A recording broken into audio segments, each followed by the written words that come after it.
All right, I think I'm live. There we go. All right, welcome back, everybody. All right, so we're going to be doing something a little bit different this week. I know normally right now for my live videos, I'm working on that piece that we're composing, and we're pretty much done with that one. All I got to do is finish the mixing, and this week I haven't been able to do much. So at first, I was planning on not streaming and just kind of doing this on my own, but then I thought, it'd be cool to kind of share this with all of you. So as usual, if you have any questions while I'm doing this, please feel free to put them in the comments. I'll address them. They don't even need to be necessarily related to what we're doing today. These live streams are really just a chance for me to just kind of chat with you guys and just kind of get to know my community a little bit better here. No, I got my alarm going off. There we go. But so if you saw my video from Wednesday, you should be a little familiar with the stuff I have on screen right now. And this is pretty much what we're going to be doing today. My video on Wednesday, I talked about how I'm entering the Zurich 2022 film music competition. It's a really fun competition. I haven't done it in years. I've only ever done it once, but I really enjoyed the process.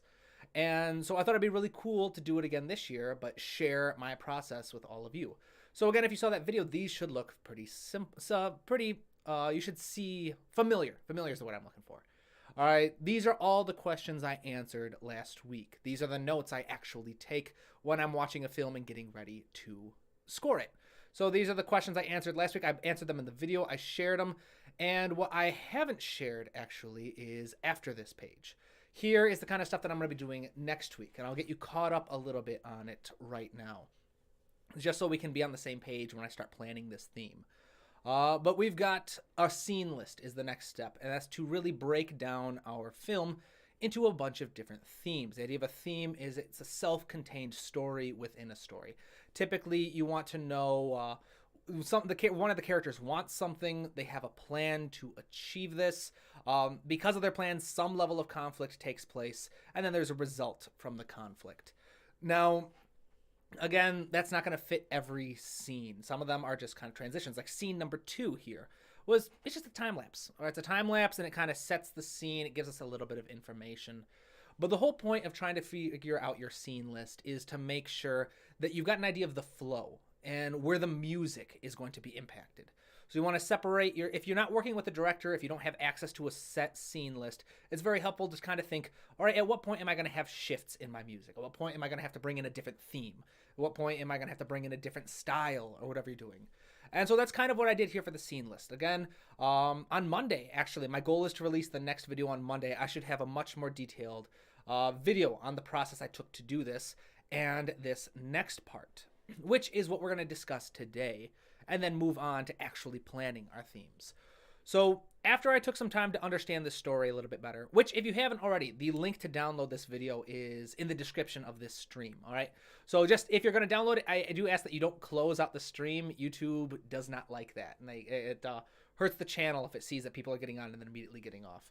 But yeah, so just as a quick recap of the show, it starts out with a mother abandoning her child. Her child was born with a small horn in the middle of his forehead, so she abandons him at a circus.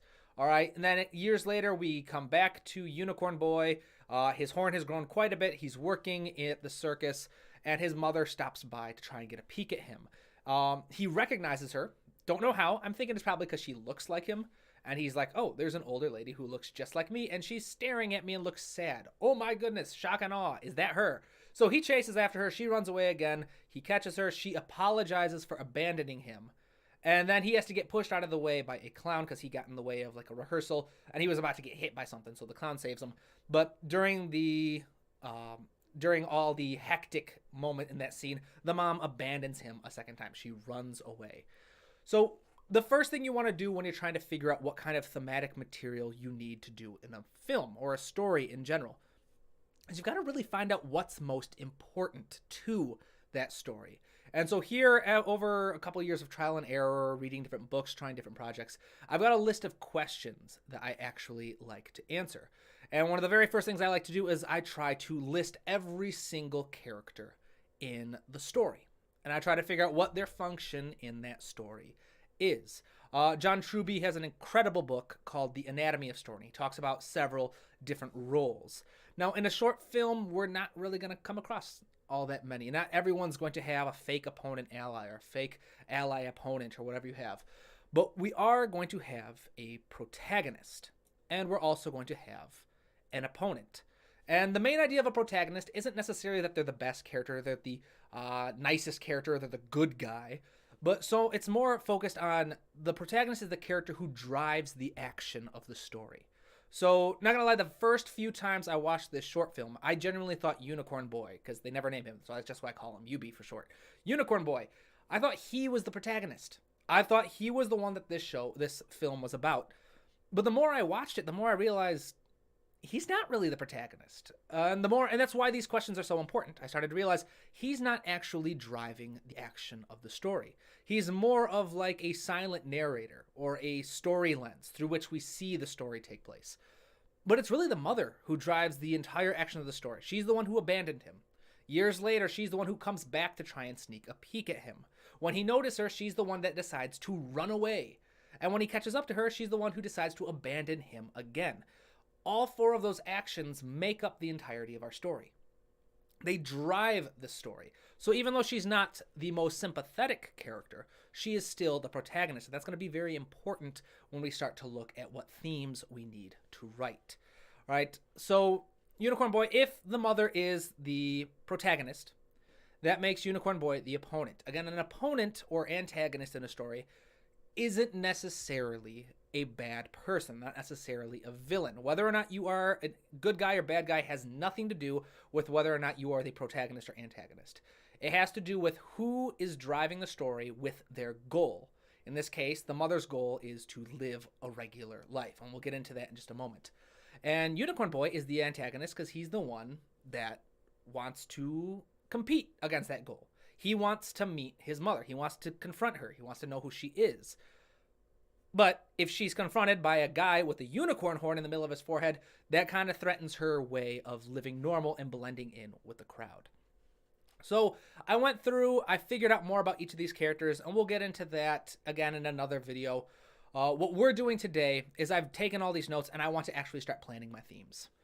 So let's go down right a couple pages to see what themes I need to actually write. And here they are. After all my notes, I decided that there were 3 themes that I need to come up with for this story, for this short film.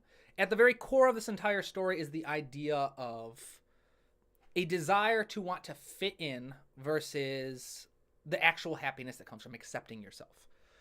So there are many different options we see throughout this film where characters are confronted with an opportunity to either try to seek acceptance externally or just kind of accept themselves. And so one of the most important themes I need to come up with is going to be this kind of idea of an invitation theme. I need to have something that kind of sets up the theme, that sets up this idea of making a choice. I need to have a primary theme that so this is just kind of what I came up with. But I want to have a primary theme throughout the entire story. And the big ticket here, I'm just kind of reading this, is I don't want to give away the ending. Throughout most of the film, we think Unicorn Boy is living this terrible, awful life, unless you pick up on the foreshadowing that he's actually quite happy. So it's going to be very important to bring out this option for kind of setting up the other 2 themes, which is the self-acceptance or the circus theme. And I want this to be hinted at throughout every time we see a character answer this invitation theme as by being themselves and just accepting who they are. And the other ones being conformity, which is going to be a little more rigid, more about trying to reject reality in an effort to try and fit in. And that was a very, very, very quick kind of rushed explanation of what I came up with. Like I said, hopefully Monday is when I plan on having this video set up. It will go much more in depth on how I came up with these 3 themes, explaining why I want these 3 themes, and all that other stuff. But for now, what this live stream is for me to go into the next step. All right, and what I want to do is I want to start to plan these actual themes. I'm going to show my process for figuring out what my music needs to sound like. So off screen real quick, I'm looking up a tool that I have. It's actually a tool from my book. Everything I do today is in this book, The Musical Storyteller, translating stories, worlds, and characters, emotions, worlds, characters, I can't remember the title. Translating story, worlds, characters, and emotions into music. Yeah, so these are all tools that I have developed that I genuinely use. And the first one I'm about to bring up, I am copying and pasting it from a separate file. I want to try and answer each of these questions. All right. If I answer each of these questions, it's going to help me figure out more about what it is I'm trying to translate into music. Because at the core of this story is basically two different worlds. All right. We have a world in the circus where the entire story takes place. And here we find a family of circus members, and they're all accepting. There are lots of hints that they have an actual happy life. At the end of the short film, we actually see that Unicorn Boy, despite what his mother might think, has a really nice life. He's got a very comfortable house. He's got a life partner that he's living with. He's got, just seems very genuinely happy. He's wearing nice clothes, everything. And the circus is generally just kind of like a day job for him. And he seems very, very happy. And on the other side, we have another story world that's only hinted at. We never see it, but we definitely see evidence of it. And it's this world outside of the circus. And we see this desire to very much fit in, this desire to be like everyone else and look for external acceptance. And there's a lot of evidence we see for this, but one of the big ones being that the mother character wants to be part of that world. She wants to be like everyone else. She wants to be unassuming and be normal. And we see lots of evidence. One of the biggest ones is that when she abandons her child, she abandons him. She doesn't stay with him. She leaves him at the circus and then moves on. And that seems to cause her all kinds of pain. She does seem to have like regrets, but she can't bring herself to abandon this other world. And so both of these worlds, the idea of order, of acceptance, of normality, and this world of being unique and accepting yourself for who you are, both of these need to be captured in the music. So one of the things I want to start with is this story world tool that I have developed. So the first thing we need to do is to name this story world. We don't really, we'll say his fictional U.S. So fictional city in the United States. We don't need a specific name here. We just need the story world is the entire area. If you think about the story as like a city, your story world is the entire city. The subworlds are the unique little neighborhoods, bureaus, streets, and stuff throughout there. So in the subworlds, what we need to look at is we have the circus and the outside world. All right, so for each subworld now, we need to start answering some questions. I am going to start with the circus, all right? I want to break down this world. And so let's start first here. Describe the physical world, climate, land, people, and technology. What are the most important defining features of each area? How are they similar or different from each other? All right, so we can say climate, pretty normal. Not too sunny, not exactly cloudy or bad weather. Seems like just a regular circus. All right, and these are making too much spaces. Let's reduce this. All right, so the next one we have is, what about the land? It seems to be an open space. Open space with plenty of room for tents, trailers, rides. We see a couple of festival rides, etc. So it's a nice big open space. And we see a couple different parts of the land. We see the inside of a tent, and in the tent there is grass floors, but inside the circus performance tent we see wood chips on the floor. So it's very much like an outdoorsy type environment. It's very much the opposite of a prim proper kind of early 1920s neighborhood in the US. Now here we're going to start getting into some more important things for this particular story. We want to talk about the people. All right, so for this one, I'm going to spend a little extra time because this is going to be very important for figuring out what our music needs to sound like. I pressed the wrong button. All right, so the people in this circus, all kinds of different walks of life. We have a very heterogeneous population, meaning that there's just a lot of, everybody is very different from each other. And that's something that we notice right away. When we enter that first tent, we see each of the circus members are dressed differently. We've got the ringmaster who's wearing this big over-the-top suit.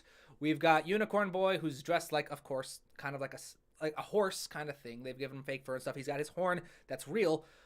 We have like a half woman who's got like no legs or no anything from the waist down. We've got this guy who bugs his eyes out. We got all these different weird, eccentric, kind of wonderful different costumes that people are wearing. And that really contrasts with every other character we see. If you pay attention when you're watching this short film, all of the non-circus members are dressed incredibly similarly. They're all the women are wearing dresses.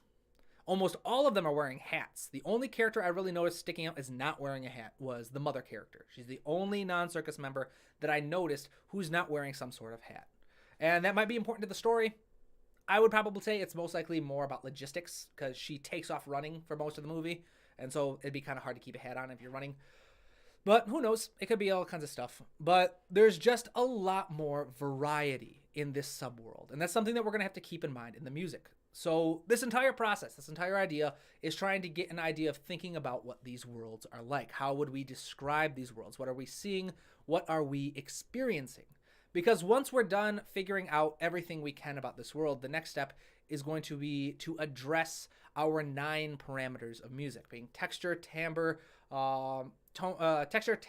tempo, rhythm, register, harmony, articulation, melody, or pitch, and I'm missing the 9th one because I can't remember all the ones I said. But we'll be addressing those after this. And we're basically going to address each parameter of music. And we're going to say, all right, how can tempo portray this story world? How can rhythm inform this story world? What kind of pitch collections can we use? What kind of harmony can we use? All of these things. Texture. Thank you, Jack. Hey, yeah. 9 of Hearts. There we go. One of my students is here. Good to see you, my friend. Awesome. That is a reminder. I almost forgot about the comments. If anyone has any recommendations, any questions, any comments, please feel free. Pop them in the chat. All right. This is a stream for a reason. You can ask me questions. You can make comments, and it doesn't necessarily have to stay on topic. Whatever you'd like to talk about, throw in the comments. I will address it. No worries. All right, so we're trying to break down this story world so that we can translate it into music. Again, that is a big responsibility for music composers, is not just writing music for a story, but translating the actual story into music. And that's what makes the difference between an effective film scorer, film composer, and an exceptional film composer. For example, Hans Zimmer with Dune finally won his 2nd Oscar. I was so excited about that. So much of his effort was placed into portraying the world, portraying the story in his music, translating it into music, and not just trying to provide something that can fit. I had a professor who used to say that there are an unlimited number of ways that you can score a scene, and they'll all be right. He's like, there's no right way to score that scene. But there are a ton of wrong ways to score it, all right? So we're really trying to translate all of this into music, and we'll be getting to that in a moment. But so the biggest thing that did, again, I kind of got off track here, all kinds of walk of life. We've got a very heterogeneous population here. People in this subworld show a lot more diversity, personality, and just life than the other subworld. We see clowns, we see a strong man polishing his circus dumbbell, we see a flame breather eater, sword eater, we see all kinds of stuff going on in this circus world. And with the technology, I'd say technology isn't all that important for this story, but we should still try to address it. For the technology, they move in a caravan. At the very end of the story, we see that they all live in these kind of nice trailers. Not gonna lie, it's not like Unicorn Boy at the very last scene. We see he's got a TV in his trailer. He's got very comfortable furniture in his trailer. It's very much the very opposite of the stereotypical Hollywood, the circus is a slave farm kind of thing, where he sleeps and lives in a cage because he's a freak kind of thing. It's like, no, he has a very happy kind of, he dresses really nice and comfortably too. So they move in a caravan. Their life is nomadic, and they carry things with them. All right, so right now, the big one, I'm going to highlight this in bold. The big one that really stuck out to me for this stub world was just the variety of people that they have. So now we're going to describe the most important culture values of each area. How are they similar and different from each other, right? So what kind of religious beliefs, superstitions, traditions, celebrations, or fears do they have? This one gets kind of tricky. If you've got a longer story, it's much easier to address this kind of stuff. But this is a short film, and it's about like 5 minutes long. And quite honestly, I think the two main characters may have maybe 10 lines between the two of them. They do not talk. Like, no one really talks in this movie. However, one thing that really stuck out to me is the very opening scene when the ringmaster discovers the child that has been abandoned at his doorstep of his trailer, and the child has a horn in the middle of its forehead. The ringmaster's wife asks, "What is it?" And his response is, "It's a unicorn." And that is the very first hint that we have that Unicorn Boy is actually going to have a good life. All right, it wasn't a devil. It wasn't a monster. It wasn't a freak. It wasn't a demon, anything you could kind of try and associate with a horn. It was very specifically a unicorn. All right, and a unicorn is a magical being. It's seen as something special, something as unique. Even today, around the time that this film was made, unicorn is very frequently used as a colloquialism for something special, something unique, something different. All right, and so right off the bat, we see that this ringmaster has an appreciation for this child. Later on, when we see another Easter egg or another hint that Unicorn Boy has a good life, is when we're coming by the freak tent that it says on the side, freak tent. It has a poster of Unicorn Boy. And it's not this grotesque, weird-looking thing. It's not this scary thing trying to get people, like, I was like, ooh, there's something creepy in there. No, it's very much focused on kind of like a beautiful portrayal of a unicorn. And it has a very nice portrayal, very nice connotation with it. So one thing that we do see here and throughout different interactions that the characters have with each other is the circus people place importance and value in their differences. What makes them different is what makes them special. And this is going to be very important because we're going to see the very opposite with our other subworld. And anytime we have two differences, these are things that we need to translate in the music. All right, we have people who are going to be, if we, we'll address this, we'll figure out some ways, we'll brainstorm some ways, but so far we have two very different populations that we have discovered so far. One is very heterogeneous, very diverse, everyone looks very unique compared to the others, and they value that. And in the other one, which we haven't really discussed in depth just yet, but the non-circus people very distinctly are the opposite. They all dress the same. They all kind of move and walk the same, kind of like timid and walking around at each other. And they very much put an emphasis on you don't stick out. You don't stick out, you kind of do your own thing, and by not pushing the limit or not pushing boundaries, you're going to be valued, kind of thing. So these are things that we need to try and portray in the music. And again, we'll be doing this in a moment. But some ideas that would be coming off right off the bat is the rhythm. Rhythm could be very, very useful here. All right, if we have something a little more syncopated, a little more varied, and not afraid to do off the beat or do kind of like compound rhythms, that could be a really fun way of creating a unique flair for our theme on one side. And on the other side, if we stick very rigidly to a strict beat, to very strict and straight rhythms, it could still be very effective for writing a theme. It would just be a very different personality to our theme, a very classical theme. Another thing that we can do that I'm actually thinking right now is harmony. Harmony, and in particular, our cadences. Classical music places a massive emphasis on what's called a perfect, authentic cadence. You can tell they emphasize it by the way they named it, a perfect, authentic cadence. All right, that is very, very important. Every major section of music ends that way in classical music, in traditional music.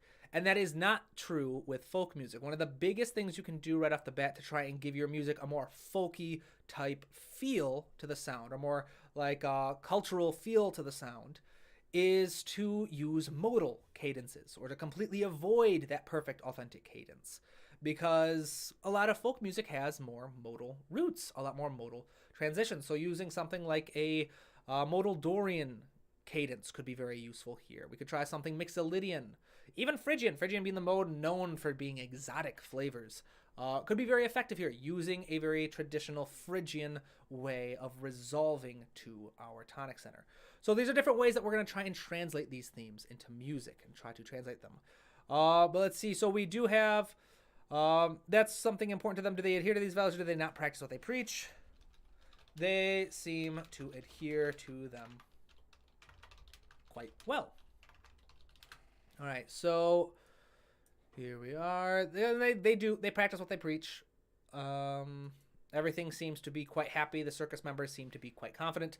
And another view that we have of that is the very first scene that we have Unicorn Boy in public, when we see him all grown up, is an interaction with a couple from the outside world kind of mocking him.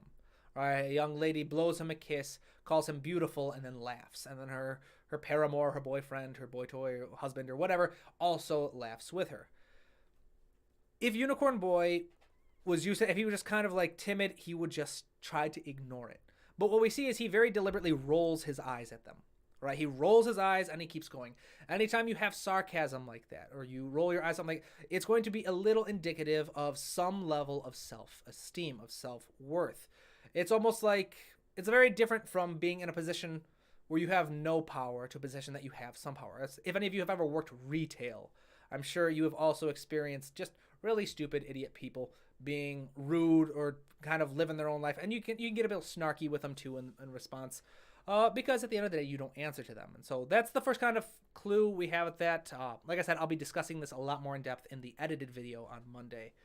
So that is actually very important for our next question, which is how does each subworld view itself in comparison to the others?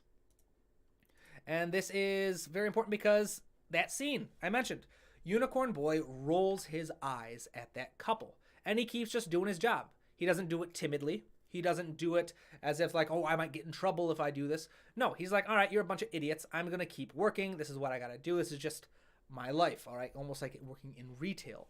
So the circus goers do not view themselves as being subservient. They view themselves very much equals or superiors to the regular crowd. Circus world views themselves as equal, if not superior. All right, we see this life where they all kind of support each other, they take care of each other, and they kind of keep themselves separate from the outside world. And this is something that we see in both worlds, right? When Unicorn Boy tears after his mother, he starts chasing her through the circus, we see two different reactions. We see the regular, like outside people, the tourists backing away. They're gasping, they're shocked at this image of a man with a horn chasing a woman. And then you see the circus people, and they turn and look, and they're like, all right, something's going on here. Is he all right? Does he need anything? But they just kind of go about their day as with everybody else. So there's no idea of subservience. There's no idea of strict hierarchy, at least that we see. So it's a very proud people. Proud people. So we're not going to have to worry about anything subservient. We're not going to have to worry about anything kind of being timid. This is a loud, kind of like a proud population here. What kind of subworld does each have? Which are subworlds friendly? Which ones are antagonistic to each other? Are there any alliances? So these, we probably don't really need to go through that deeply. These are all questions that are focused more on stories or films that have a wider collection of populations. I'd say that the worlds aren't openly antagonistic to each other. After all, they do have a symbiotic relationship. The circus comes in, they put on a show, the people come and they give them money for it. All right. Hierarchies of the power. Let's see here. This is a good one. This is impressive. This is important. You have to know how power is balanced between different populations because this will inform the music and how it can react to each other. So, who has the power? That's a really good question. I'd have to think about this for a little bit. I'd say that they both kind of have power. Us has power in that they can demand payment for their jobs. They provide a service, but not for free. All right, so within the borders of the circus, they have control. All right, we see the people from the outside world, they have to wait in line. They have to follow the rules. They have to live following based off what rules and kind of guidelines the circus people have set in place. What gives the hierarchy their power? The ones who are providing the needed service. They can demand what payment they want and enforce whatever rules they need. All right, so we don't really see anything too much about characters who live in this hierarchy. And how much time passes, right? So there aren't too many dramatic changes in the story worlds itself. But now that we've answered these questions, now that we've got these ideas set in place, we can now start to think about how are we going to translate all of this into actual music. Now, I'm going to have to pull up another tool here in a moment. So if anyone has any questions, any comments, anything they'd like to discuss, please, by all means, pop them in the comments. Let's see here. You know what? I'm not going to worry about pulling this up just yet. I'm going to use the list in my book, actually. So again, if you want access to these tools, if you want access to any other stuff, these all have been published in my book. It's very, very useful for this kind of stuff. These are all tools I've developed, tools that I use on a very frequent basis, and they help me really write the music that I exactly want for each story. Let's see here. 9 parameters. All right, so we are going to start with the same parameter I always like to start with, which is tempo. All right, now we need to start thinking, what can we do for tempo? How can we use tempo to translate this world that we fleshed out into music? There are a couple ideas jumping out to me right away, but I do want to make sure I do this properly and I share some stuff that's useful for all of you. So I have a selection of questions that I like to ask. So how fast or slow should the BPM be? All right.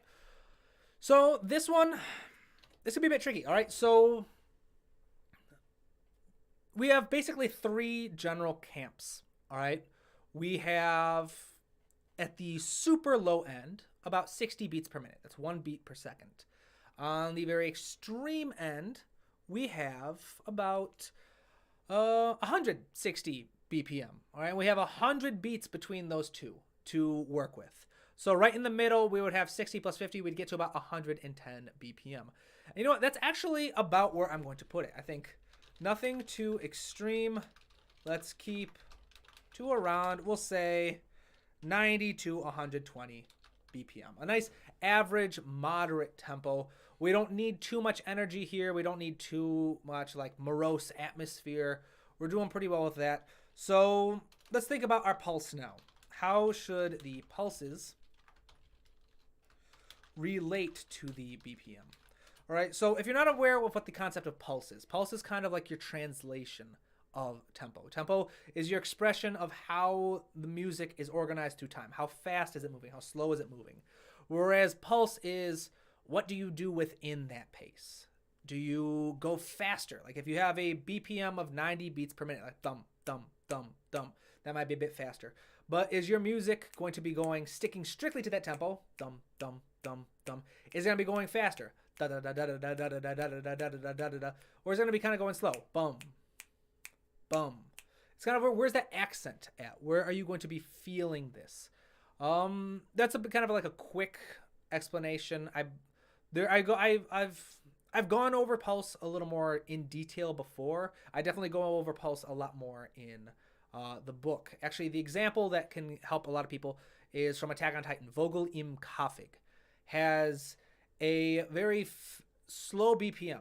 All right, the melody translates the tempo with a very slow pulse, lots of half notes, lots of whole notes, a very hymn-like melody.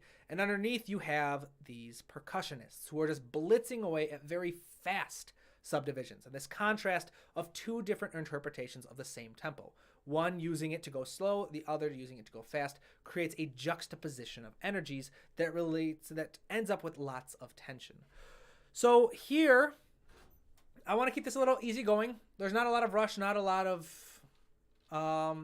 energy. Well, there's plenty of energy in the circus, but there's not too much tension. So I'd say keep the pulse equal to or less than the BPM. All right. So next, the question I want to ask is, should the tempo increase or decrease at any point? You know, that's a good point. I'm not sure that I really want it to, but one thing I will put down is I do want it to feel rubato. All right. So rubato in music is the idea that the tempo is kind of a suggestion. Stay around 90 beats per minute, but you can speed up or slow down however you want to create the expression that you want. All right. It's a very free interpretation of your tempo. And if we're going to be working with a story world that very much emphasizes this concept of freedom and individuality and what makes them special, the tempo could be very, I think using a rubato feel would be very helpful. That's going to be kind of tricky doing that in a DAW, but when I start writing this theme, I'll share the different tips and methods that you can use in Cubase to help kind of portray this. All right, and then our last one is, what kind of meter should be used? Right off the bat, I'm going to say 3/4. Possibly, I hate it when it does that. So possibly 3/4. Stop it. So 3/4 or the compound equivalent. Which I believe is not 12/8. I won't try to worry. I'm terrible at mental math. But 3/4 or the compound equivalent. And the idea is 4/4 time is very traditional. It's very kind of rigid and full. It's expected. Nothing wrong with that. 4/4 is an incredibly effective meter. But if we're trying to create a world that emphasizes the unusual, it can be really fun to kind of clip that, cut it a little short, and work with fewer beats per measure. Or even, as in the case with compound meter, with more subdivisions per beat than what we are expected. So this can kind of help portray this a little bit. So next, I want to try and tackle rhythm. All right, so if tempo is the expression of the pace of our music, rhythm is how that pace is used, expressed through the individual lengths of each note and pause, and most importantly, the patterns that they form with each other. So where should the rhythmic emphasis be? Should the rhythmic emphasis be within the meter? I'm going to say right off the bat, on the downbeat. But after that, we can work with some syncopation. So if I'm going to use 3/4 time, especially in a circus setting, I definitely want to double down on this dance-like feel. 3/4 is a traditional waltz meter. It has a very dance-like quality. The waltz was a popular dance for a very long time. And it has that stereotypical kind of feel that invites movement, invites kind of a dance. And so we don't want to mess with that. So I will make sure that I do emphasize that downbeat, which is the most important and significant moment of 3/4 time, and most meters for that matter. But beyond that, I want to also throw in a little bit of fun. This is the circus, and this story world, as we have discovered by answering these questions, really does place a lot of emphasis on being unique, on being different, on emphasizing what sets you apart. And so syncopation in music, especially in 3/4 time, is an excellent method to take advantage of that. All right, and I think if we're going to do this, if we are going to use a lot of syncopation, will the rhythmic emphasis be symmetrical? I'm going to say yes. So the idea of a symmetrical rhythmic emphasis is if you have the downbeat of measure 1 is the most important beat of that measure, is measure 2 also going to have beat 1 as its most important? For lots of music, that is the case. For lots of music, you have symmetrical rhythms.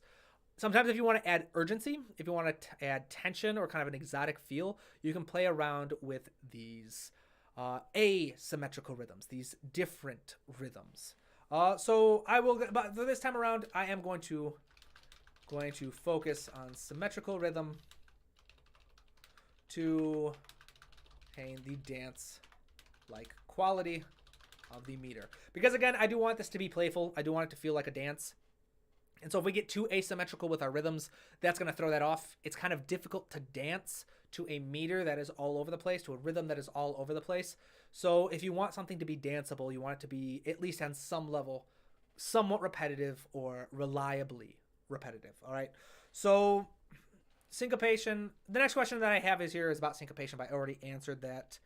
Let's see what kind of beat subdivisions will be predominant. Baseline right off the bat, I know I want whole notes. All right, you don't have to break up layers like this if you don't want, but right now I've just got the ideas. The baseline, I want nice, fat, heavy downbeats. I want them to hold it, and I want to try to emphasize this pa structure. I think I have a video on writing comedic music, light music, and it talks about the importance of this pa structure. And part of that is moving in between beats.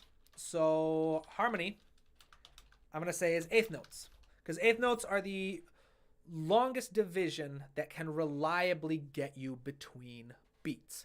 Quarter notes are almost always going to be on a beat. Eighth notes you can have just slightly off the beat and still maintain it. Eighth notes, so yeah, slash dotted quarter is the most reliable. Then I think in the melody, I think quarter notes and eighth notes, possibly tuplets. Tuplets would be really fun. I think tuplets, especially juxtaposing tuplets with a very strong 3/4 time, a very strong downbeat, a symmetrical, always reliable downbeat. Working with a tuplets in the melody is something called a polyrhythm, when you have different layers of your music working with very different interpretations of that beat, of that rhythm. And so what I would like to work with is, actually I'm going to put that down there. Yes, I want to work with polyrhythm here a little bit. All right, let's see. Torin Gee, how do you yourself extend a commonly small sample of music, say a car advertisement, to longer than 3 minutes? I'm intrigued as to how you're going to extend to 6 minutes. Oh, thank you.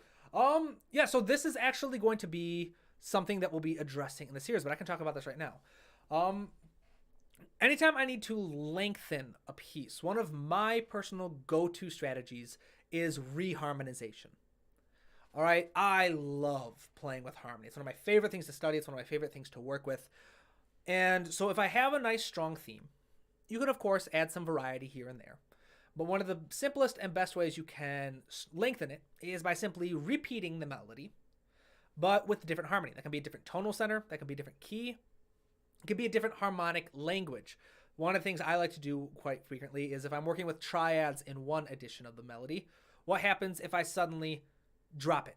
What if I keep the melody exactly where it was, but now reharmonize it, so now instead of having a melody predominantly working with chordal tones, being the first, third, or fifth of a triad, now my melody suddenly sits with my extensions, my 7th, 9th, 11th, and 13ths.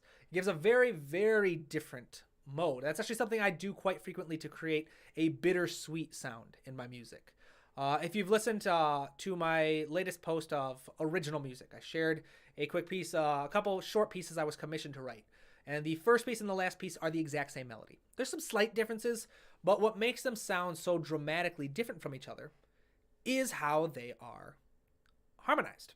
All right, in one, I have very strictly minor harmony to really drag home how sad and kind of anguished the music feels. And the other, I basically repeat the melody.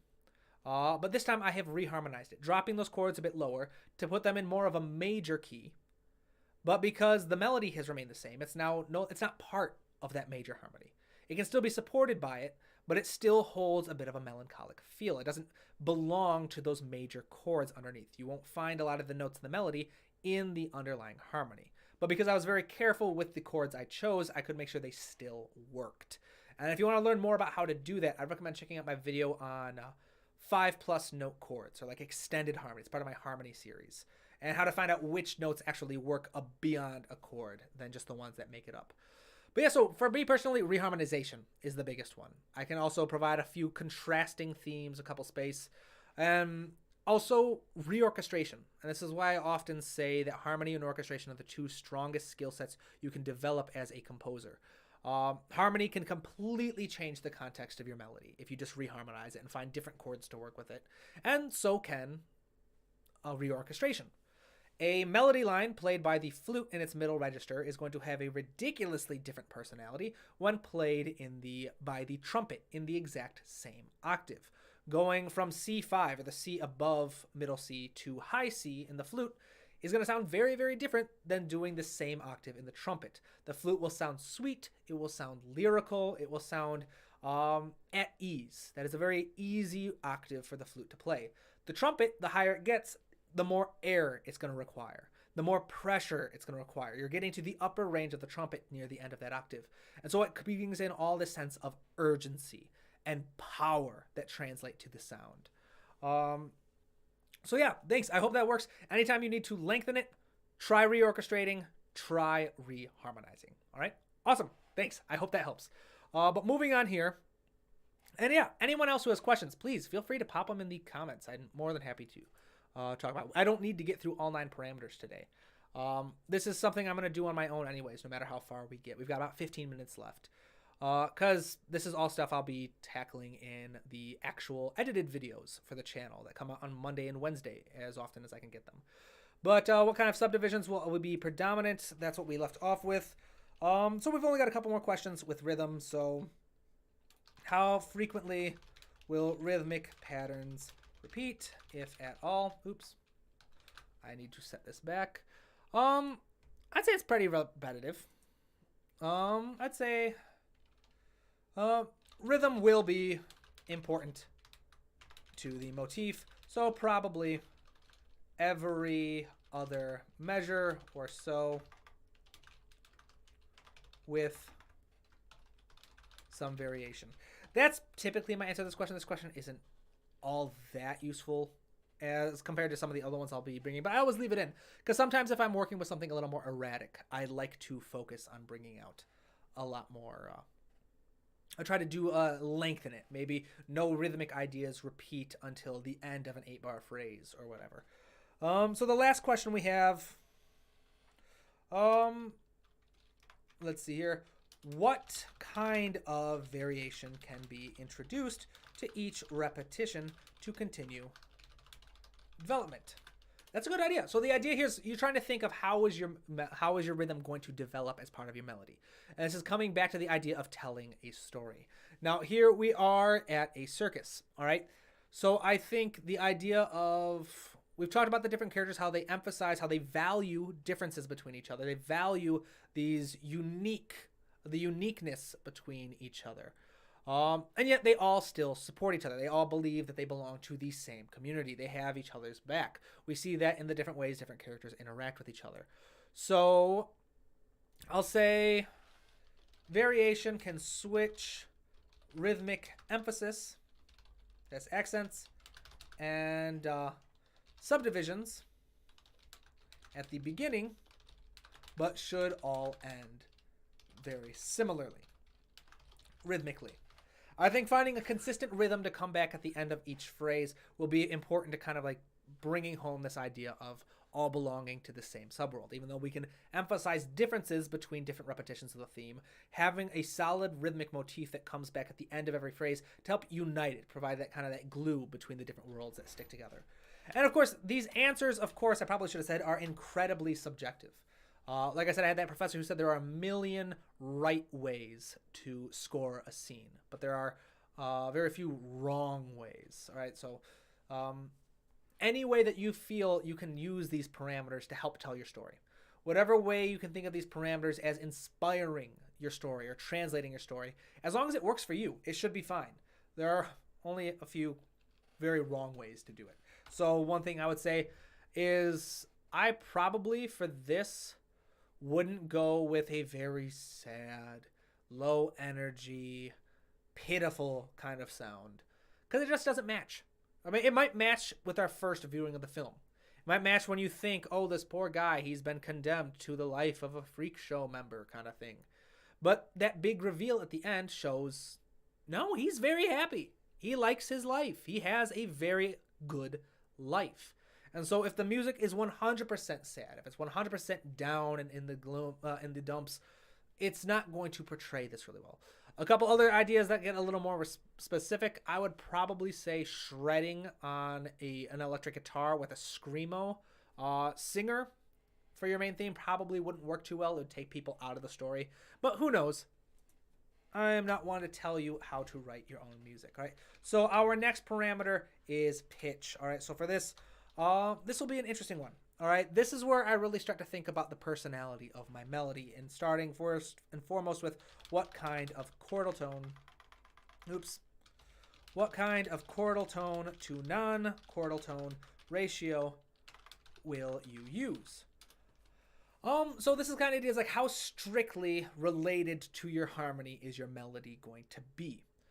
You know what, for this one, I think just to create the contrast between the two, I think that our subworld of the outside world, this idea of staying within your limits and trying to belong is, or kind of be like, look like everybody else kind of thing. That's going to be very rigid, stick to the harmony. I think I'd say about half and half for this one. Use chordal tones on important beats. Feel free to move around anywhere else. So with that in mind, the next question would be, of course, how many color tones will you use and what types?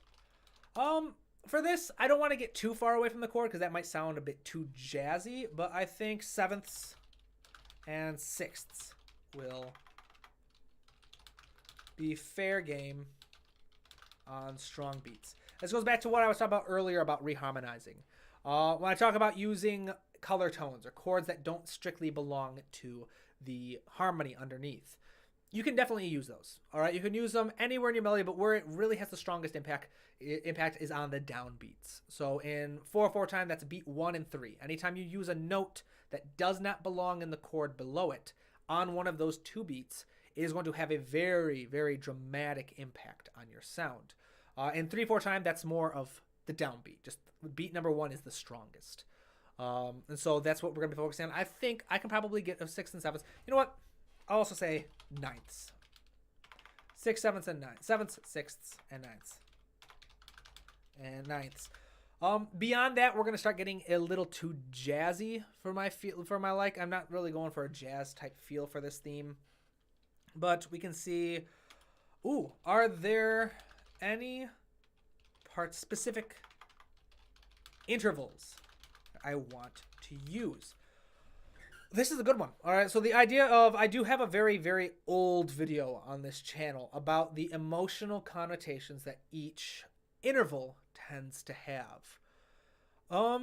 Nothing is sticking out to me as being particularly dramatic, except I'd like to use a tritone prominently. Melody, probably separated by a passing tone or something. So the tritone is that augmented fourth, diminished fifth. It has a very, very kind of sinister sound when used by itself. But if you separate it, if you kind of like hint at it, it can have a very playful sound to it, actually. One very famous example is in The Simpsons theme. The Simpsons opening theme, Danny Elfman, who wrote that, actually used a tritone. And it creates a very quirky, unexpected kind of personality. And I think we could try to imitate that in our motif as well, especially because there are very few intervals that you can use to so effectively separate a theme as being other. All right, the tritone for the very longest time, for hundreds of years, was strictly avoided in any prim or proper music. It was referred to as diabolus in musica, or the idea of the devil in the music. All right, you avoid it. All right, you don't talk about the devil kind of thing. The tritone was so harsh, so distantly related between the two tones that you use, that it was considered very improper, very a big wrong thing to do. So I think it'd be really fun to play with that in our melody. All right, so the next one is, what kind of contour shape will you use? All right, so contour shape refers to the general overall shape of the melody. Does it move up mostly? Does it move down? Is it conjunct, moving by step, or is it disjunct, meaning it moves all over the place by large leaps? For this, I think starting with a large leap and then moving down by step would be a fun and playful shape to start with. Something that kind of sets you up, catches you off guard. Large leaps in music are not very common in many genres, and particularly around hummable music. Large leaps are very difficult to manage for singers unless they have it very well ingrained in their head. So to start with such a large leap with no preparation can be startling and quirky in your music. It became kind of fun to play around with, especially if afterwards you kind of reward the risk of taking such a large leap with some nice stepwise movement. And if we move back down, that sets us up for another leap. So I think that'd be a fun, kind of quirky way to kind of bring this to life, especially because, again, the circus world is supposedly in the story about emphasizing differences, emphasizing quirky things that don't necessarily belong in the outside world, but are still nonetheless celebrated. All right, so this is something where if I were to use this parameter, I would probably, in our theme, when I start to explore for the other subworld, the subworld of being other, of being the prim and proper civil society kind of thing, I'll probably stick to mostly conjunct movement there, mostly stepwise, very proper, very smooth kind of voice leading, which is considered more appropriate in most settings. All right, let's see here, and will I be using a counter melody? Will I use a counter melody? That's a good question. Probably, but I don't view it as being important.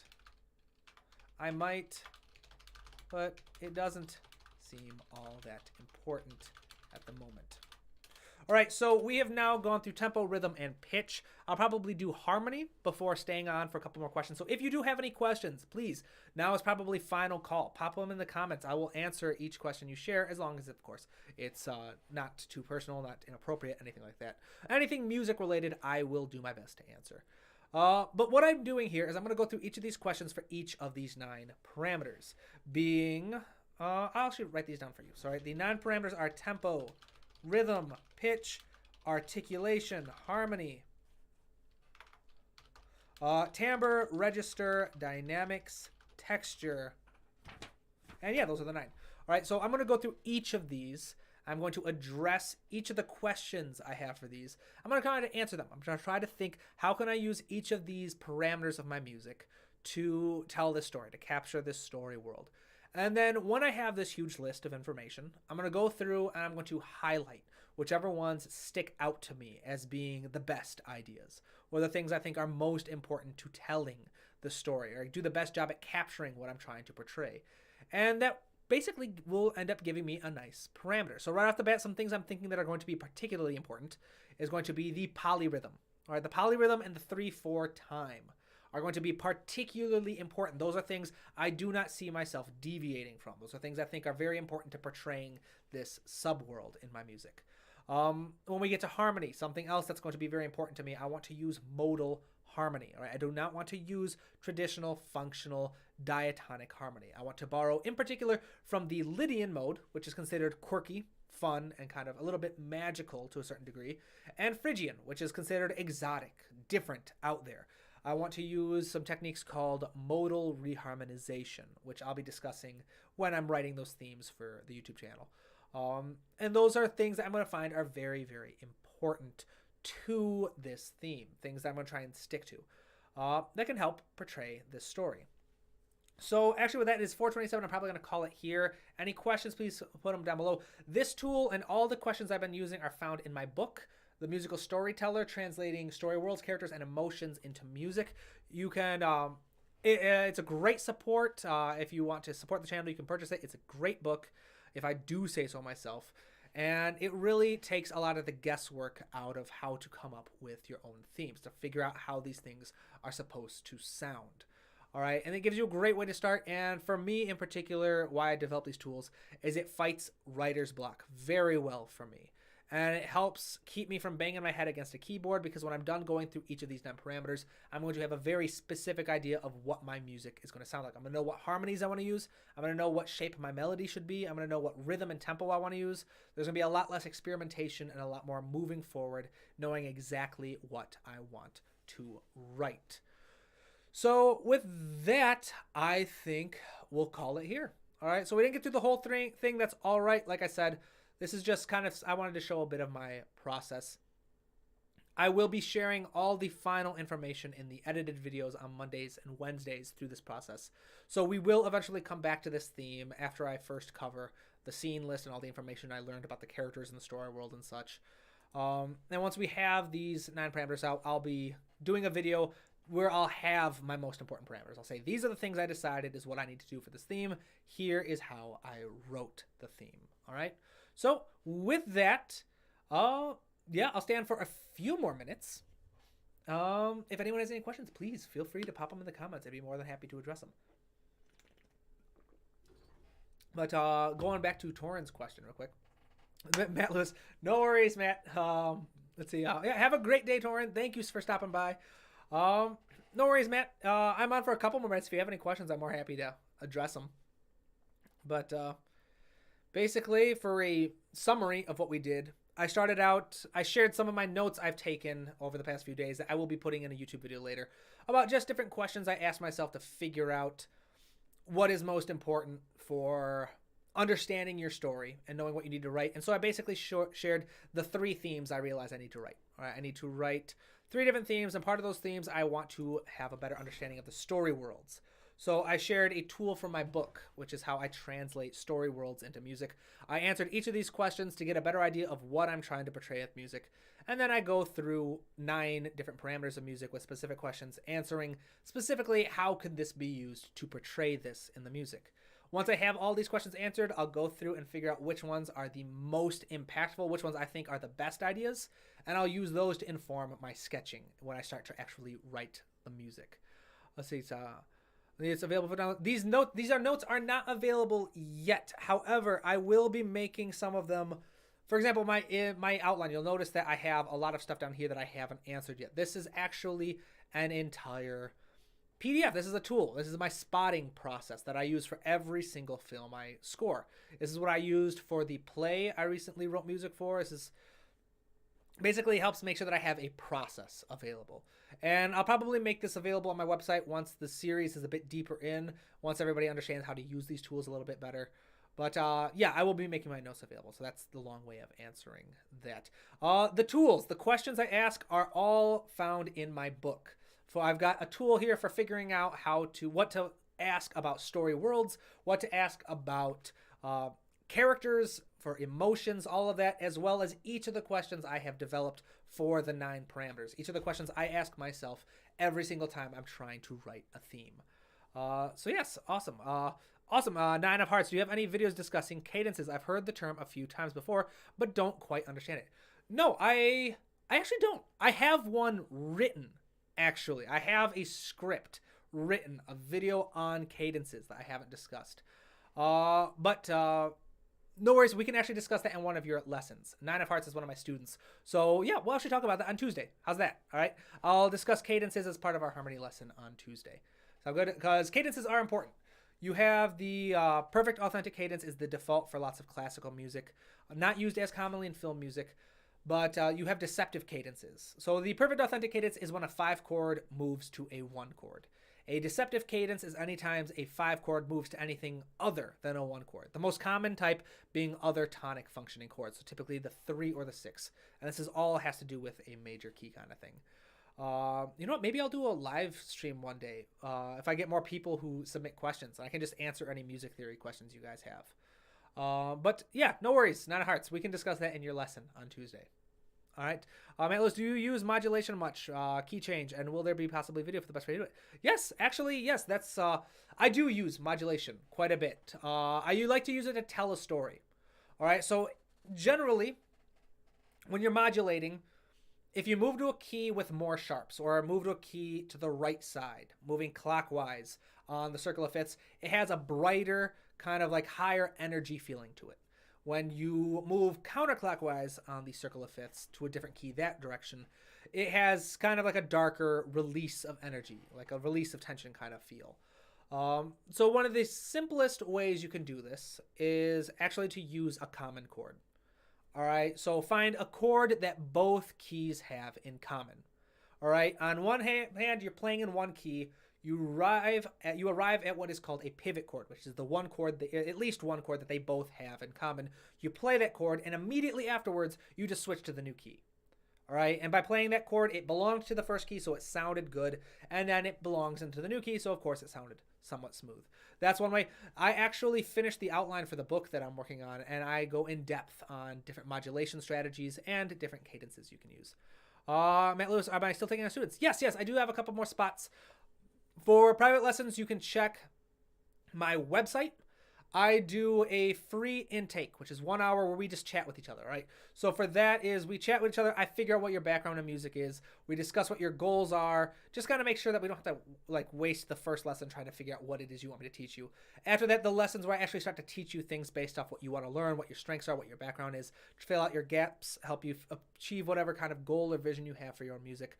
That's when we start getting more specific. So yeah, I am taking a few more students. I've got a few more spots on my schedule. So if you are interested, please shoot me an email, shoot me a message. You can reach out on my website. And one of the advantages of being one of my students is you get access to an app on my phone where you can send me direct text messages. And we can chat. I can answer questions you have on the fly, stuff like that. Logan Lovelace, how do you get chords that you hear in your head out onto paper or the instrument? Good question.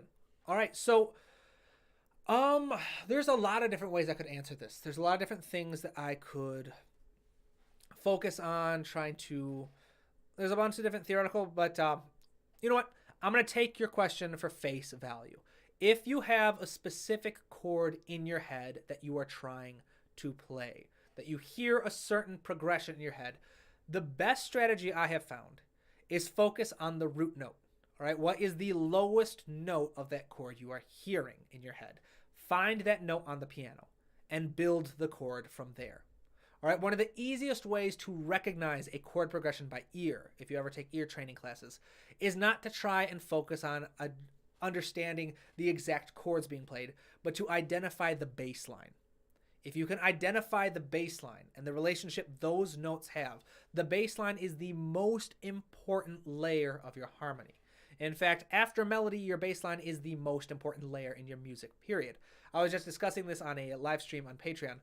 Every piece of music I have ever analyzed for this channel they move through different textures. Textures is the different combinations and numbers of layers you have in your music. So that could be melody and bass line plus a counter melody or some chords or an ostinato, any kind of layer in your music. But every single section will always have, if it has multiple layers, at the very least, a melody and a bass line. Those are the two most important layers you can possibly have in your music. So if you're trying to identify a chord progression or figure out what they are that you are hearing in your head, focus on the bass line and build up from there. I hope that helps. I hope that answers your question. But yeah, so this is great. I'll stay on for as long as there are questions. I've talked about lessons. I've talked about cadences. If I had Cubase up and running, I would talk about cadences. Do you teach orchestration? I do. I teach. The two things I feel most comfortable teaching are music theory, harmony, and orchestration. Those are the things I love to teach. Also, kind of like a storytelling approach to filmed music. I teach a very structured, kind of what I was sharing today, is a very, when you're working as a film composer and you have short deadlines, you have to have structure. You have to have a reliable approach to each project so that you're not stuck there waiting for inspiration. But yeah, I do teach orchestration. In fact, the book that I'm working on right now, I actually have a series on YouTube right now. I desperately need to update it. I have learned a lot more about orchestration since I made that video series. But yeah, I do teach private lessons on orchestration. It's one of my favorite things. I've said a couple times on this channel already. Harmony and orchestration, I believe, truly, at the full extent of my heart, those are the two most important skill sets a composer can develop. Let's see, and the last one, favorite chord progression. I like 1, flat major 6, major 4, major 5. Ooh, that is a fun one. I don't know. I don't really have a particularly favorite chord progression. I have favorite strategies for writing chord progressions and different types of chords I like to use. But I will say I do have a favorite chord relationship, a favorite CR. And that is a major 1 chord moving to it's a minor 1 chord moving to a major 4. It is a very Dorian-esque sound, and it's a beautiful, beautiful sound. So if you want to hear that, it's A minor to D major would be a prime example. Beautiful, beautiful sound. I love that. I love sneaking it in whenever I can. It's one of my favorite sounds to hear in music. But yeah, so for anyone interested in an update on the book, because I did announce that, I finished the outline. I had a rough draft of the outline earlier that I shared a few weeks ago. I mean, a couple weeks ago, maybe. I finished it. I updated it, and it went from 16 chapters to 30. All right, I'll pull it up real quick so you can take a look at it. All right, so this is the outline for the book I'm writing. All right, so part one focuses on music theory. It focuses on teaching you how to read music, and not only that, but focuses very much on giving you harmonic freedom. The idea that whatever chord progressions you are trying to write, you can write them. And you have a very specific process that can help you write chord progressions. So that's what the first section is about. It's got about 8 chapters in it. Part 2 is very much about writing melodies and sketching music. So once you have your chord progression, how do you write an effective, emotional, beautiful melody on top of all of that? And that one goes up to chapter 17 or so. And then part 3, which takes up the bulk of the book, actually, because it's going to go all the way to from chapter 18 to 30, is going to be orchestration. So now that I have this entire outline figured out, I'd say if I can get the time, it should only take me about a month and a half or so to write the first draft. I am a very fast writer. I love writing. It comes very quick to me. So yeah, the plan is I just like to do it away from home. I like to do it away from my office. So my sister lives in a nice big city near where I live, and she's got space in her house. So she's invited me to come out there to write. So I can move around. I can go to different coffee houses. I can go to libraries. I can write in her room. Just have a different change of pace. I love to get up and move. I like to write somewhere for an hour and a half or so, pack things up, and move to a different location.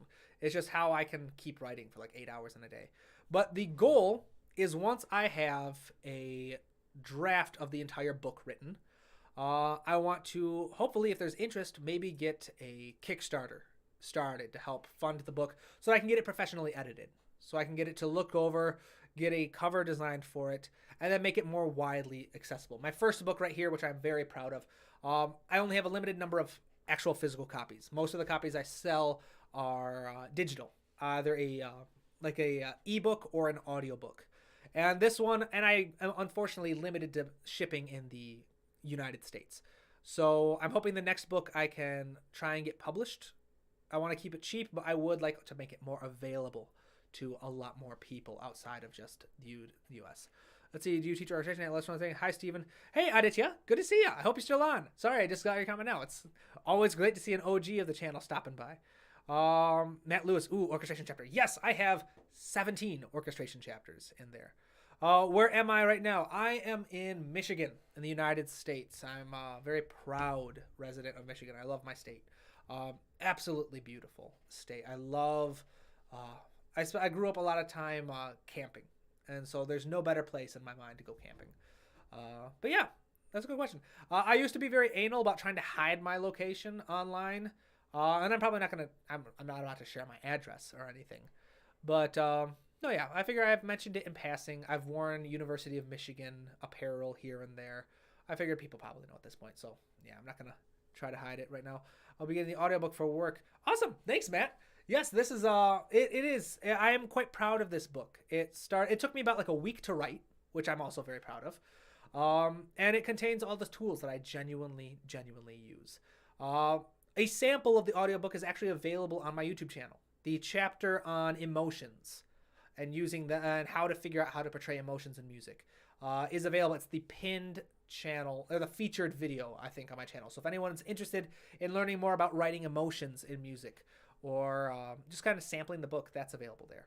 And the tool we use today is from the book as well. It was my world tool that I used to break down story worlds, understand the story a bit better, and translate those into themes. Okay, last question. It's all right, Matt. You can keep asking questions. Okay, last question for me. What instruments do you play? All right, good question. I play a couple instruments. None of them I believe particularly well. I played trumpet for years. I don't play that nearly as well as I used to because I just... for the longest time, I lived in apartment buildings. Now I've living in a house with a very generous roommate. So I didn't get to play trumpet for a long time, so I kind of lost my chops for that. But I still love to play it. I play passably at guitar, particularly rhythm guitar. I'm not very good at soloing. Enough piano to help with writing.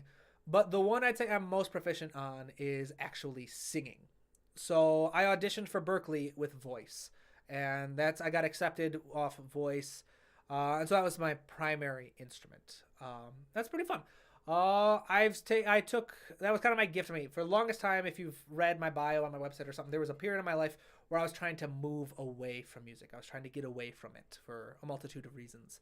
And when I was finally done with that, when I finally got moved beyond that phase of my life, I wanted to get back into it. And so my gift to myself for graduating was paying for some lessons. Who is now with now someone who is a very, very dear mentor of mine. She's wonderful, and we still do lessons every once in a while when I can afford it. But it's yeah. So yeah, I'd say voice is my most competent instrument. So it's a yeah. So yeah, that's what I work with mostly is singing. There was a while when I used to go around, and that's how I got to used to make a little bit of money was playing guitar and singing at different restaurants, at different retirement homes, things like that. It was lots of fun. I really enjoyed it. I do want to try and do that again more often. But yeah, I think singing, one of the things I was most proud of for a while was learning how to sight read by singing. I could look at sheet music and get the actual correct intervals. I probably don't have that skill set anymore. That's something that did not come naturally. That was something I had to work very hard for. And since I switched to composition, more hardcore focus, I kind of let that one slide by. But I would like to get back to that point. Okay, can you sing us something? Oh, you put me on spot a little bit, Aditya. You know what? Good question. Maybe, you know what? Maybe that'll be a reveal. Maybe like 15,000 subscribers or something. I'll release a video of me singing. But for now, I've been talking for over an hour nonstop, so my voice is feeling a little hoarse at the moment. So unfortunately, not right now. But yeah, I think maybe I'll make that official. Once we hit 15,000 subscribers or something, I'll release a concert or a song or whatever people want to hear. So yeah. Matt Lewis will check out my website. Thank you. Thank you very much. Yes, everybody, check out my website if you can. That's always very helpful. I've got private lessons you can sign up for there. I've got a few open spots. I sell my book there, audio copies, ebook copies, and physical copies for those of you who live within the United States. And I have a couple of blog posts. I've kind of gotten away from the blog posts. That's how I first started out, was writing a few. And then when I switched to a new website, I only uploaded a few of them. But that's a goal of mine. Down the line, I want, like, one of my goals is at the first of every month, starting in May, I want to release a new blog post. So if there is a article or something you would like to see me write about in music, let me know. Right now, I was thinking mostly probably just like instrument profiles or different interesting approaches you can have to harmony, things like that. But if there's anything specific you'd love to see me write about, maybe I heard a question about cadences, so maybe I'll do an article about cadences. When will I be live next? I'm live every Friday, or pretty much every Friday. I try to be. It's been a little spotty more recently, but I think now it's going to be a goal every Friday. Typically either 3:30 p.m. Eastern time or 5 o'clock. I noticed a lot of you are more active around noon in my time zone, so maybe I'll start doing that instead. But we'll see. Yeah, pretty much every Friday. If you ever have any questions you want me to tackle, feel free. Shoot them to me on Instagram. I'm starting to be a bit more active on Instagram. Shoot me an email. Leave a comment in one of my videos you watched. Yeah, I'd be more than happy to address any kind of questions, as long as they're not mean-spirited or too personal. Awesome. Well, thank you, Matt. Thank you. Let's see. So yeah, every Friday, pretty much live. It's kind of fun. I don't think I've ever had such an active live stream. So yeah, if you got more questions, keep them coming. But maybe talking about this series a little bit more. I'm going to try and hopefully release the next one on Monday. But yeah, I'm going to be going through this entire process. Not all of it's going to be shown on camera. Some of it's going to be summarized pretty much on camera, which is probably what this is going to be. I'm probably going to write the themes off camera, make all these decisions off camera, and then share it with you guys like a summary. It's like, all right, here's what I wrote. Here was my process. I started with chords, then melody, whatever have you, and here's how I discovered what it needed to sound like using my 9 parameters approach. All right. Gutted I missed the stream. We'll catch the next one. No worries. Yeah. I'm still going for a little bit. As long as people are sending questions, I'll answer them. I'll probably actually stay on until at least another few minutes. So yeah, I'm glad you could at least make it for the last tail end, Matt. So thanks. And you had some great questions. You really did. So thank you. Let's see. Oh man, my throat is starting to itch from talking so much. But yeah. Will there maybe be a stream on the Ghibli sound? Ooh, good question. Definitely. If there's a demand for it, I'll do it. I think Ghibli is Joe Hisaishi is still to this day my favorite composer. I listen to his music probably an unholy amount of time in my day. It just has such a huge. So there's a story I think I have shared once before, maybe, but there are two things that I really credit with making me decide that I needed to be a composer. I was kind of going through like an existential crisis in grad school. I was halfway through a very expensive degree that I realized I did not want. For the longest time, I wanted to be a therapist, and so that's why I have a huge emphasis on emotions in my music. Um, and once I hit grad school, I kept being told by like all my professors, "You'll be great at this. You're awesome. You're great. This is sweet. This is your calling." And then I started studying. I was like, I can't do this. I just genuinely could not do it. And so I had this moment where 5 years of my life suddenly seemed wasted. I felt like I had spent so much money, so much time, so much effort on something that I now knew was never supposed to be. And I had no idea what I wanted to do. All I knew is I was coping a lot with music, that I really wanted to do something with music. And then one day I was cleaning my kitchen and Joe Hisaishi came on my Spotify list. It was still, I remember exactly what piece it was. It was the primary theme from Laputa, Castle in the Sky. At the time, I had no idea what it was. I had no idea who the composer was. I had no idea what his music was. All I knew is I heard this beautiful sound. I thought, that is what I want to do. And so I spent a very long time studying his music, devouring everything I could find, every score, every piece of music I could get my hands on. And so the very first video from this channel is probably the only video to go kind of viral. And I have mixed feelings about that because it was my very first video. It's when I had just started studying music earnestly, and so I didn't know what I was talking about music theory-wise. The strategy is still sound. I stand by the strategy. It's just I made a lot of music theory. I used a lot of terms wrong. I made a lot of mistakes. And so I get a lot of hate on that video. But it's all right. I don't mind that. Later on, I redeemed myself by doing a very in-depth series on the music theory of Studio Ghibli. I analyzed 5 of my favorite pieces, analyzed for what was similar between all of them, and then made a template that you could find. I posted that on Reddit. That was the last thing I think I ever posted on Reddit was that template, because I also got some hate on there because I was teaching people how to steal music, apparently, which I took as a compliment. I took that as a compliment. I was like, oh, awesome. So they think it's effective.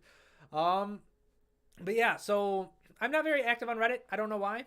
I'm not very active on social media in general. I've got to work on that. I'm trying to be more active.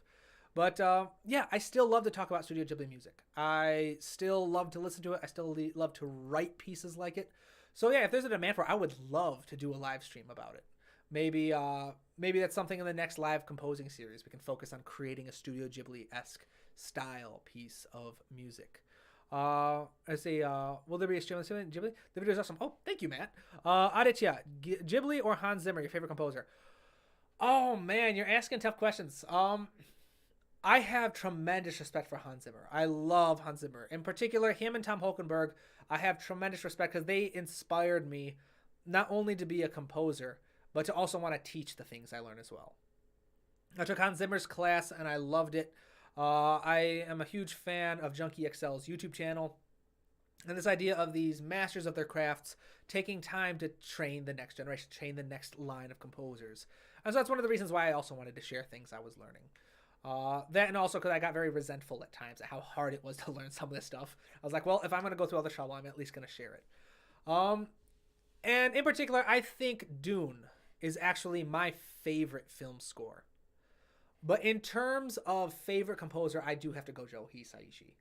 If only just because I love his music, but also because of just the massive impact he had on the direction of my life, on the whole trajectory of what it is I'm doing. How like I said, I was in a very existential place at my life at that point. And then to just kind of hear that music and realize this is what I want to do. It kind of launched me on a completely different path that I never would have seen for myself. To turn the cameras off, you're hitting too close to home for me. Definitely feel those wasted years. Yeah, yeah. We've talked about that. Yeah, we've talked about that in your lessons, haven't we, Jack? Um, oh yeah, there's different types. But the best part is I don't see them as wasted. At the time, I did. I was panicking. I thought I had wasted my life, but I learned a lot. I learned a lot about emotions. I learned a lot about storytelling. Because at the end of the day, what psychology is just kind of learning the stories of other people's lives and how to process them, how to share them, how to understand them. And probably most importantly, I learned how to teach. I started teaching at a very young age. I was very fortunate. As an undergrad, I was in a class. I was studying a class on the intersection of psych and music. And part of that class was they had sections that need to be taught. They were supposed to have grad students that taught those sections, but they didn't get any grad students that year. And so as a last-ditch effort to keep the class from getting canceled, the professor asked, is there anyone here that would like to help teach the class? And I think a couple other students were just like, yeah, why not? Let's go for it. And so we got extra lessons with the teacher. We basically got briefed on the stuff that we were supposed to teach and to teach. And we got feedback. And so that was my first experience actually teaching. Then after that, the way I paid for grad school is I actually got a job working for the university. And it was with a mentor of mine, an incredibly inspiring and talented teacher. And I got to work with him for a couple of years where he would teach these massive 400 student lectures. And then every Friday, I would have two relatively smaller sections of 70 students. That was a really fun. That was a class on the psychology of creativity. And that was, as a grad student, that was something I was studying. And that's something that really helped a lot with my own approach to music. And so there I was able to learn from a very great teacher my own approach to teaching, how to organize lessons, how to organize my ideas and the concepts I wanted to share. So I don't see it as wasted. I don't. I see it as being kind of like a delayed kind of thing, something that kind of like a roundabout approach, but I am grateful for all the things I learned, for the people I met, and for the impact that it has on me. I don't think I'd be the composer I am today if I hadn't focused so much on studying psych first. Let's see. What is my favorite piece from each Hans Zimmer and Joe Hisaishi? All right. Oh, once again, okay, Matt, you're going to see Joe Hisaishi in August. Oh, I'm so jealous. I need to go see one of his concerts. I really do. I want to so badly. I'm jealous. I hope you have a great time. All right. But my favorite piece, that's tough. That is, I'd say it's probably a tie between Sixth Station from Spirited Away. That was the piece that that convinced me, all right, I got to study this. I got to figure out what it is about this style. And then, of course, that theme from Laputa, Castle in the Sky, which kind of, like I said, drew me into music in the first place. For Hans Zimmer, that's a tough one. I think the two that I love listening to the most are his live suite from Lion King. One of his Hans Zimmer live albums had a suite for Lion King that I adore. Incredible. And then probably Paul's Dream from Dune. I am obsessed with Dune. I saw that movie, I think, 6 times in theaters. And that's crazy, but I wasn't even that interested the first time. I went because my brother-in-law loves movies, and he knows I love movies. So he invited me to go see Dune with him. I was excited. I went with him and my sister, and I fell in love with the movie. We saw it. He paid for my ticket. We went to IMAX. It was amazing. It was a great memory I have with them both. And so then I went back. I went back like the next day to another theater to see it. And then later on when I was working on a project, I stopped by a theater again and I saw it. And anytime I was traveling, I checked to see the prices. And then, of course, when it came back to theaters, because it was an Oscar nom for so many different categories, I had to go see it again. So I love that movie. I now own a DVD copy of it and a digital copy of it. Yeah. So I'd have to say that's probably my favorite soundtrack of his. All right, see, Sixth Station is awesome. The open 5th and 4th chords make it sound so open and dark. Yes, indeed. Sixth Station is just, it's an entire vibe. It's an entire mood. I love it. Yeah, bro, my favorite too. The Lion King score is so amazing. It really is.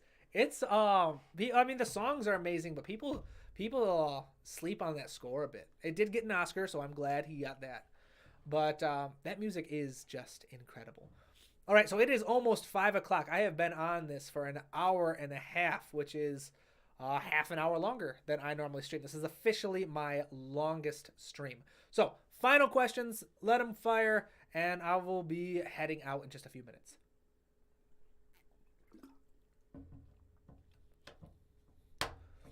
All right, so we'll waiting for that because I know there is a little bit of a lag. Let's see. Yeah, I think we've kind of talked about all this on here already. But yeah, just a reminder, if you are interested in scoring along throughout this entire series, the link to the video is in the description of this stream, and it will be in the description of the video that gets posted after the stream. All right, so if you are interested in watching the film yourself, I can't share it on YouTube. They are very strict about that, and I don't want to get kicked out of the competition before it even starts. So yeah, if you are interested, I recommend checking it out. It's a great short film. Let's say last one, not music related. All right, let's hear it. Can't promise I'll answer if it's not music related, but I'll give it a try. What's something you think about a lot and would like to do? Oh man, that's a good question. I would love to travel. I honestly would. Not in a place where I can travel too much at the moment. Whenever I can, I'll go out of town. Like I said, I like to travel to write. I can't really afford too many tickets at the moment, so I just drive to nearby towns. It's a nice change of pace. I've been abroad once. I went to visit my cousin who lives in Japan a few years ago, and that was an incredible experience. I'd love to travel some more. So, but yeah, I speak a couple different languages. I love learning new languages, and so traveling for me is I love to study things like that. So I get really excited about trying to immerse myself when I go. So I learn about different languages I'd like to start studying as well, and I learn about different places I would like to journey to. So yeah, that's the answer. Have you heard of John Powell? If yes, then your favorite piece. Oh, easily. Who hasn't heard of John Powell? Easily favorite piece, Romantic Flight from How to Train Your Dragon. All right, there you go. You should go to sleep. Yes, I probably should go to sleep. All right, I have not been sleeping well lately. So with that, I will let you all go. All right, so have an absolutely wonderful day. Have a wonderful weekend wherever you are. Thank you to everyone who stopped by the stream. Yeah, I'm excited to do this again next week. All right, as always, you can shoot me questions on email. You can contact me on my website. You can reach out on Instagram. I'm trying to be more active on there now, so I'll start responding to more comments on there. So yeah, thank you everybody. Have an absolutely wonderful day. As always, keep studying, keep working hard, and keep writing new music, my friends. All right, until next time. Bye.